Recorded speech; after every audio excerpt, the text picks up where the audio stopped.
Hey guys, it's your informer here, and in this video I have an amazing app for YouTube video creators who don't have the privilege for having good quality devices for their YouTube videos just like me. That's why Dolby has released their app for all the devices on Android and iOS platform, by which you can record a decent quality of voice with just your phone.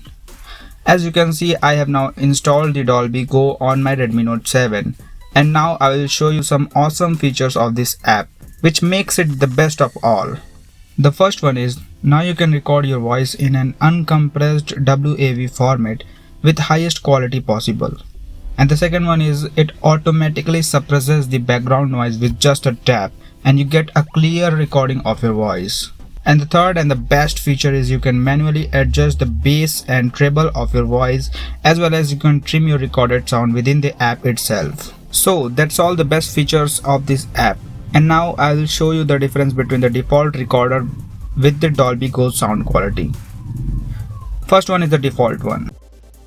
This is a test voice recording from the default recorder of my phone. Now the second one is Dolby's turn. This is a test voice recording from the Dolby Go sound recorder. As you heard both of the recordings, you can decide which one to pick and tell me in the comments. That's all in this video. See you in the next one.